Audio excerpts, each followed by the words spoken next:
The Disc Golf Pro Tour's 10th season is finally here, as this weekend the tour kicks off with the Discraft Supreme Flight Open at the Olympus Disc Golf Course in Brooksville, Florida. This event was added to the tour last year and proved to be a real challenge for both divisions. The event also served as a career launching pad for the event winners Anthony Barela and Evelina Salonen, as they would go on to have one of their best seasons on tour. So join me as we preview the first Elite Series event of the season and let you know which players to watch out for. Hey everyone, Kalaheo DG here, and I'm excited to preview the first event of the Disc Golf Pro Tour season. Ever since Gannon tapped in his DGPT championship winning putt, I have been waiting for the 2025 season to begin. We have a lot to cover today, as we are going to go over everything you need to know about the event and some of the storylines coming into this year, along with which players you should be on the lookout for. Now, the Discraft Supreme Flight Open will be a 3-round Elite Series event at the challenging Olympus Disc Golf Course, a redesign from Paul McBeth. This course is not a wooded course, but with all of the obstacles presented and the shot shapes required, it plays just as hard as the most difficult wooded courses on tour. Last year, Anthony Barela won the MPO division with an 18 under over 3 rounds, which compared to other 3-round events in 2024, this was among one of the lowest numbers of strokes under par that won the tournament. Paul Ulibarri said on the Tour Life podcast that what makes this course so hard is that the greens are really tough to access. So you are left with a lot of 30 to 40 foot putts for birdie. So although from the naked eye it doesn't look like such a hard course, the inability to birdie is sometimes why the scores are not so hot. Now the course will play pretty much the same as last year, minus a few changes. Hole 2's basket for FPO is being moved to the right side of the fairway into the wood line, so that will make that hole a little bit trickier. And then on hole 13, the basket locations between FPO and MPO are going to be switched, which will make a longer par 4 for the FPO, and then for the MPO, the hole will change from a shorter par 4 to a longer, difficult par 3. Then the biggest change is hole 16. They moved the tee pad left into the woods. If you remember from last year, it was towards the right up against that barbed wire fence. This now creates a really long tunnel shot with a lot of thick rough on both sides. They have also moved in the OB line on the right side away from the barbed wire fence. Finally, hole 18 does have some changes with the OB. It is now tighter on the fairways, especially on the left side of the landing zone. Then on the green, you no longer get to advance to the drop zone if you don't make the island. Instead, you must play from where you last crossed in bounds. That means if you are short of the island, you do not get to progress to the top of the island, which is a much needed change as we should be punishing those shots for not crossing the island. Now, the most difficult hole of the event was hole 4 for the MPO, while hole 16 and 17 played as the hardest for the FPO. And then we have that finishing stretch, which is very daunting. Hole 16 now having to hit that tunnel and then access that tough green for birdie. I believe we'll see a lot of score separation on that hole. And then of course we have hole 17, which is just a diabolical hole if you think about it. You have the blind tee shot up and over the hill, which you have to go over water and then land on a narrow strip of inbounds fairway. And then from there, if you do hit inbounds, you still have a very tight line up to the basket with OB on the left side the entire time. This is where we saw a lot of drama down the stretch in MPO. We saw Ricky Wysocki hit that incredible putt to save par, while Anthony Barela took a double bogey. And this is why I believe even a 3-stroke lead heading into the final holes is not safe. And then we have hole 18, which is a downhill shot to a flat landing zone. Then from there, you try to access the island green, which is up on a shelf. This is a very unique hole that will help create a very dramatic finish for both divisions. Now, for the FPO division, hole 18 is a par 5 and will be eagleable for those with distance. So it will be really cool to see which FPO players go for it and are able to get the eagle. Okay, so that's a bit of a course breakdown. Let's talk about the weather for the event. It's going to be as perfect as it gets. Plenty of sunshine with 70-degree highs all weekend and only a light wind forecasted. This is why the tour is starting out in Florida, as the weather just doesn't get much better than that. Now, like I mentioned, AB won this tournament last year in MPO. We had Ricky Wysocki finishing runner-up, and then we had Aaron Gossage in 3rd, Gannon Buhr in 4th, and Kyle Klein in 5th, rounding out your top 5. In FPO, we had Evelina Salonen taking this one down, with Ella Hansen right behind behind her in second, and then Missy, Gannon, and Holland Hanley tying for third, with Henna Blomroos grabbing fifth. Now we do have some notable players missing from the event this year. In FPO, there will be no Kristen Tatar, as she plans on starting her tour at Waco. This is a huge missing piece for the tournament, as she is the #1 FPO player in the world, so it will be a huge bummer not to have her here. We also will have to wait for the return of Katrina Allen, as she is also not scheduled to return to the tour until Waco. Alexis Mandahano is also a name that will be missing from the Discraft Supreme Flight Open. And finally, Haley King, who strangely enough is in Florida playing the All-Star event, but is not registered for the tournament. I wasn't able to uncover why that is, but Haley's first DGPT Elite Series event won't be until Music City Open in April. Then some notable names for MPO that we are going to be missing is Nate Sexton, Drew Gibson, and Joel Freeman, who all look to be going part-time on the tour this year. Then we're also missing Emerson Keith, who will be starting his tour in Texas. Now, the biggest storyline for MPO coming into this year is, will Gannon Buhr continue his dominance from 2024? Gannon ended last year winning 4 of the last 5 events, including the United States Disc Golf Championship and an incredible comeback win against Ricky Wysocki to take down the Disc Golf Pro Tour Championship. Now, Gannon had a slow start in the Florida Open last year, but was able to climb back to 4th place. And that is pretty much the theme we saw for Gannon all of 2024. He would have a slow round 1 or round 2, but in the 4-round events, he just seemed to have enough time to come back in and contend for a win. However, in 3-round events, he didn't always have that time to come back. We also saw this at the beginning of this year at the Memorial. Gannon had a very slow round 1, but in the next 3 rounds, he was able to outlast everyone and overtake the lead for the big win. So the question is, for this event, can Gannon start out hot and stay hot? If so, he is the clear favorite, no doubt, for this event. But looking back at the Memorial, we don't have any signs that he's going to be able to avoid that sluggish start. Next, we got to look at Ricky Wysocki. How will he bounce back after that heartbreaking defeat at the Disc Golf Pro Tour Championship last year? Obviously, being up by so many strokes and losing is a gut-wrenching loss, and with all this time to think about it, you would hope that it fuels him to grind in the offseason. And if not for that reason, how about the fact that he was close to winning so many events last year, including the Florida Open at the beginning of last year, where he barely lost to AB.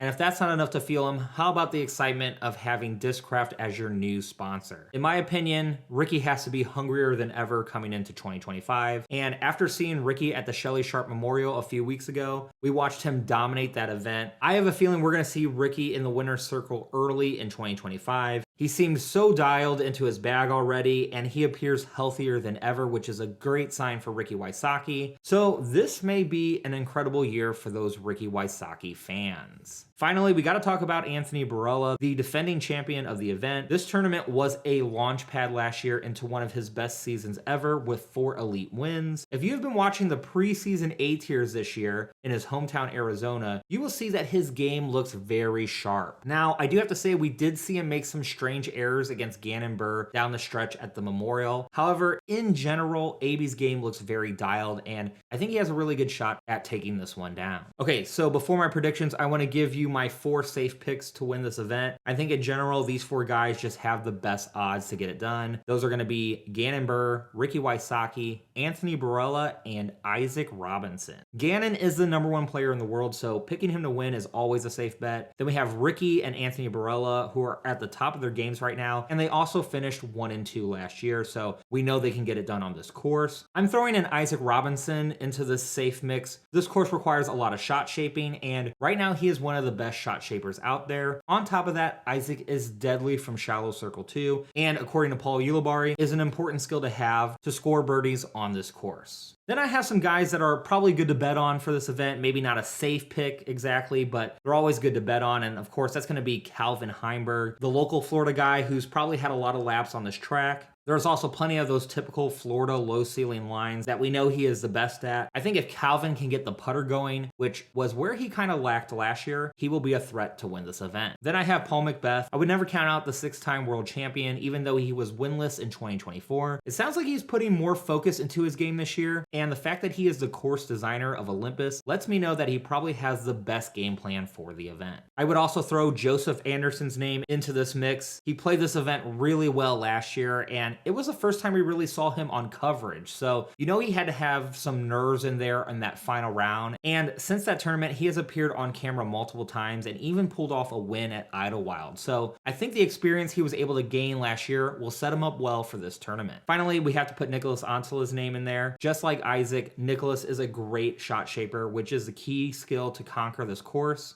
I would say that he's not as good of a putter as Isaac. However, he seems to be able to hit some of those long distance putts, so I think we will definitely see him near the top for this event. Of course, he also finished 10th last year, so we know that he can be in the hunt this year. Now, let's talk about the dark horses for the event. I gotta say, Aaron Gossage is probably the best dark horse right now, and I would say some people wouldn't even consider this a dark horse pick. Aaron, without a doubt, is one of the best throwers in the game. His distance accuracy allows him to have birdie looks on holes that a lot of players just physically can't access. However, his biggest issue has always been consistent C1 putting. If you watched any of the Tour Down Under in New Zealand back in January, you will see that Aaron's putting has progressed a lot since last year. This is with the addition of a new spin putt that he's been implementing. This spin putt earned him a dominant multi-stroke win at the New Zealand National Disc Golf Championships, which featured players like Ezra Robinson, Jeremy Colling, Robert Burge, and Luke Humphreys, so he was dominant in a strong field. It was in this tournament that Aaron Gossage showcased how elevated his game can be with a strong putter. If he can keep this confidence going into this weekend, he will be deadly. Don't forget, he also is the current Olympus course record holder at -8. Finally, Ezra Robinson is another dark horse to watch for the event. He has yet to earn his big win, but just like Anthony Barela, this event could be the springboard he needs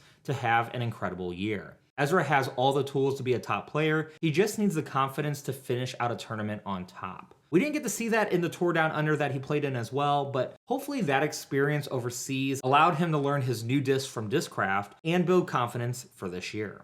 All right, so my MPO predictions for the Discraft Supreme Flight Open are, I'm picking Ricky Wysocki as my winner. I think the way last year ended, he is going to be the hungriest player at this event. Then I have Aaron Gossage, who is going to battle it out with Ricky, but come up short and grab second. Finally, Anthony Barela and Gannon Buhr, I'm predicting, will round out the top 3, tied on the podium. Like I said, I think Ricky and Aaron are going to be super hungry coming into the event, and I think that will help propel them on top. Whereas Gannon and Anthony will have a little bit of extra pressure this year with AB defending his title and Gannon coming in as the #1 player in the world. We'll see if they're able to overcome that pressure, though, and take down the win. All right, let's go into some FPO storylines. We have Missy Gannon coming in as the defending tour champion. Will she continue to progress and overtake Kristen as the #1 player in the world? Unfortunately, we won't get to see them go head-to-head at this event, but a win here for Missy could be a statement for her, especially since a lot of fans believe that Kristen Tatar deserved the Player of the Year award that Missy won. In the press conference for this event, Missy Gannon said that she uses those critiques to fuel her and make her play better. So we will have to see if this drive can lead her to a win at the Supreme Flight Open. Then we have the defending champion, Evelina Salonen. Just like with Barela, Evelina winning this event catapulted her into having a career season, winning 4 events, 2 of them being majors, including the World Championship. Now, with her not playing as many events last year and not always consistently being near the top, she was not in contention to win Player of the Year, but I think many could argue that if she played more events, she probably would have been in that conversation. With that said, she mentioned that she did not get to play any rounds of disc golf since the Pro Tour Championship back in October,